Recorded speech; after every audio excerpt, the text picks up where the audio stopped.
without windows. You're not going to find it. Well, you've given me a lot of food for thought to think about. Like I said, I was in on 9/11, and as soon as the attacks came, we were going places. Right. Oh, I know you were. That's all I can say about that. We're on the radio here. I can't really. Absolutely. I'm sure you understand that. I absolutely understand, and I absolutely agree. And you know what? I do not blame, and I want everybody to know this, I do not blame or put anything on any of our service people anywhere, for, anything that service people have done in Iraq, any of these countries, any of the stuff, the people that are commanding the drones to attack Pakistan and Syria and Uganda and all these countries, it's not their fault. Okay, they're over there. They're enlisted in the service, just like you were in the Navy, and they're following their orders to go do this, go do that, whatever. And it's not their fault. And I want everybody to know that I actually, very sincerely mean that it is not anybody's fault as far as that goes. And so I want everybody to know that. So just like you, Dave, it's not your fault. Hey, you're on board a ship, you're following your orders, and you're going to do what you're told to do. It's not your fault. It's the people above you in that hierarchy that were telling you, hey, guys, we need to get to the Gulf so we can go attack Iraq or whatever. That's what the people above you, they're the ones that are responsible, not the guy that's pointing the gun at Iraq from the ship. That's where everybody has to understand where the blame needs to lay in this. And it's definitely not on our service people. The service people are doing an admirable job and doing what they're supposed to do, and are being told they're defending the country. And, it's not just defending the country. It's actually going out and spreading tyranny, but that's not what they know it to be, so it's not their fault. So, I hope that cleared it up a little bit for you there, Dave. Oh, yeah, absolutely. You've got a wonderful format here. And I'm happy you took my call, and I look to call in the future. Absolutely. We look forward to hearing from you. And, keep listening. We're going to have all kinds of subjects, so I'm sure you'll, be happy to chime in on a lot of them, and we welcome everybody to chime in like crazy. So, we're going to run off to our break, and we have a song we hope you guys like. I think it's kind of cool, Jennifer likes it, too. It's called The Resistance by Rebel Angel. Okay, and we got that in there. It's actually got a pretty cool message. I like the song. I think it was kind of cool. So we're gonna go. We're gonna go to that, and we will be right back after this.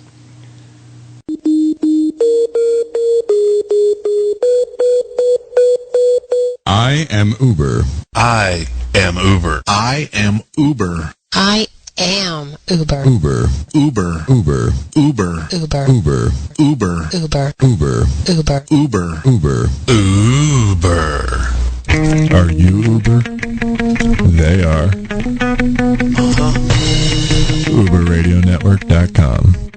You don't need me to tell you that humanity is in a deep crisis. Everyone can feel it. We know a tectonic struggle is now taking place between the forces of freedom and those who love darkness, bondage, and enslavement.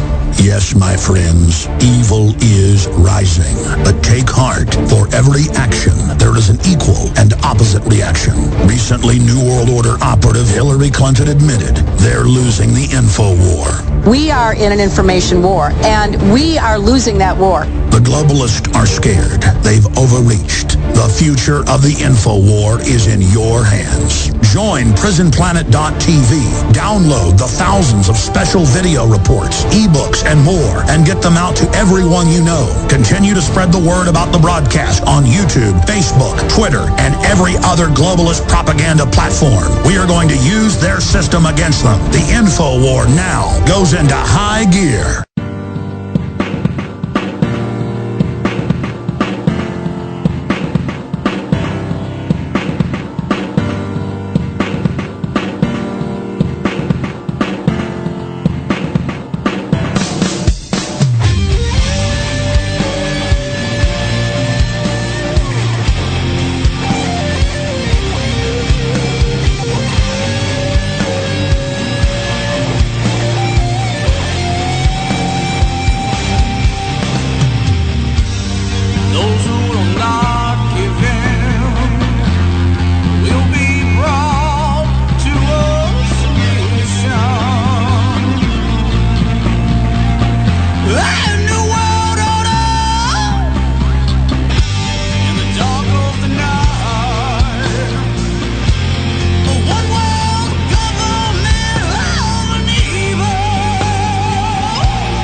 listening to URN Radio, only on the Uber Radio Network at uberradionetwork.com. And welcome back, everybody, to Political Truth Radio on the Uber Radio Network. And, want to give that call-in number one more time here, 608-254-9294. And, we wanted to get into this Islam stuff a little more tonight. I know we don't have tons and tons of time, but we're going to get into it because I also, toward the end of the show, I want to touch on... Oh, wait a minute. We got another call. Yeah, let me hook him in here. Hello, this is Political Truth Radio. Hey, this is Will. Oh, hey, Will, how you doing? Pretty good. How are you? Did you have a little something you wanted to throw into our little conversation here? I absolutely. I'd like to contribute maybe some info on... I understood some callers had some questions and maybe some doubts about 9/11 being an inside job. Yeah, a lot of people do. Yeah, I mean, I would say even a majority, maybe. Yep. But maybe not. I mean, as time goes by, people are, I think, waking up to certain things that don't make sense. Right. After you dig into details, the devil's in the details. You start figuring out that things don't add up. You have Building 7, which was 47 stories tall, and no building has ever collapsed due to a fire. Building 7 wasn't hit by a plane. Building 7 fell at free fall speed, just like a controlled demolition, the same day, and not many people even realized that building was demolished. Well, you also have the 9/11 Commission that refused to even include Building 7 in the book, which is also... Exactly, that contributes to why, nobody knows about Building 7. It's like they're trying to hide it, like it's a dirty secret or something. Absolutely. I do have a theory about Building 7 real quick. And, I actually think Building 7 just felt bad because its two big brothers fell down, and I think it felt bad and fell down on its own because of that. I think that's a very rational thought. I mean, it's almost as rational as the idea of it, being imploded. Yeah, well, I thought I'd throw a little humor in the whole thing just to, got to do that once in a while. So, yeah, I know, and the evidence is there. And I know you've probably got a ton of it, don't you? Have you been researching it a lot? There's so many things that when you start looking at it, it becomes overwhelming. And, before you get into this stuff, the only argument against it you have is, well, it can't be. It couldn't possibly be. That's the most powerful argument against it. But, that's not a very good argument when you're trying to think rationally and look at facts. Once you start digging into things and uncovering things, they start making sense, and everything starts to point towards one thing. It's like looking at the world through different eyes after you've finally, been awakened, to the truth. Right. Buildings don't fall at free fall speed with gravitational collapses. I mean, talk to your physics teachers if you have them. That just doesn't happen. There's, every time a floor hits another floor, there's an opposition to the fall, and then that slows down the rate of collapse. I mean, it's been documented. You can watch some buildings have fallen gravitationally, and when they fall at much slower speeds than free fall. Now, if you watch Building 7, it's actually been. There was a physics professor. His name escapes me. He put the Building 7 into a program that monitored the rate of collapse using his program. I'll have to dig it up if you want the name, but point being is this guy teaches physics, and he showed that the building collapsed at slightly faster than free fall. Right. That's only possible if there's actually the explosive charges that are going off are actually creating somewhat of a vacuum. The oxygen's leaving the building as the windows blow, and that's the only possible explanation for that. And then, for anyone that has any doubts, I'd also like to point at the Pentagon. The Pentagon was, they say it was hit by a plane, but no one has ever been able to show me a picture of a plane.